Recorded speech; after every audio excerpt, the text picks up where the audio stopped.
സമ്മതമോ സഹകരണമോ ഇല്ലാതെ തന്നെ അമ്മയാകാനുള്ള ശാപം പ്രകൃതി അവൾക്ക് നൽകിയിട്ടുണ്ട്. അങ്ങനെ ഞാനും ഗർഭിണിയായി. എന്റെ ഉദരത്തിൽ വളർന്നു വന്ന ആ ജീവനെ നിന്നെ നശിപ്പിക്കുവാൻ എന്റെ മനസ്സെന്നോട് മന്ത്രിച്ചതാണ്. മമ്മി അന്നത് ചെയ്തിരുന്നെങ്കിൽ എനിക്കിന്ന് ഇത്രയ്ക്ക് വേദനിക്കേണ്ടി വരില്ലായിരുന്നു. ഞാനറിയാതെ എന്റെ മനസ്സിൽ ഉറങ്ങിക്കിടന്നിരുന്ന മാതൃത്വം എന്നെ കൊണ്ടത് ചെയ്യിച്ചില്ല മോളെ. നിന്റെ ഡാഡി എന്ത് തെറ്റാണ് ചെയ്തതെന്ന് നീ എന്നോട് ചോദിച്ചില്ലേ? ഞാൻ ജീവന തുല്യം സ്നേഹിച്ച ഉണ്ണിയെ എന്നിൽ നിന്ന് അകറ്റിയത് തെറ്റല്ലേ? എന്നെ സ്നേഹിച്ചു പോയെന്ന കുറ്റമല്ലാതെ മറ്റൊന്നും ചെയ്യാത്ത പാവ ഉണ്ണിയെ കൊന്നത് ക്രൂരതയല്ലേ?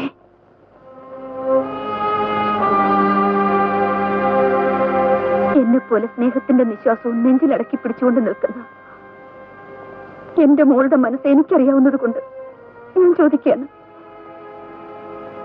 നിന്റെ ഡാഡി എന്നോട് കാണിച്ച അനുകമ്പയുടെ പിന്നിൽ വഞ്ചനയായിരുന്നില്ലേ? ഇപ്പോൾ നീ പറയൂ, ഒരു സ്ത്രീയോട് ഇത്രയും ക്രൂരത കാണിച്ച പുരുഷന്റെ ഭാര്യാപദം അലങ്കരിക്കാൻ എനിക്കെങ്ങനെ കഴിയും?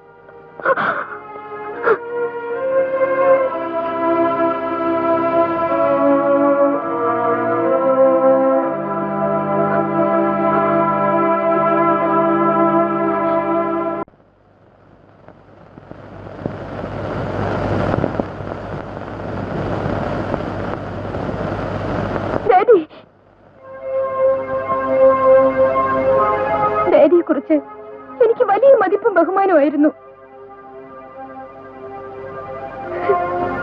ചെറുപ്പം മുതലേ മമ്മിയേക്കാളേറെ ഞാൻ സ്നേഹിച്ചിരുന്നതും എന്റെ ഡാഡിയായിരുന്നു.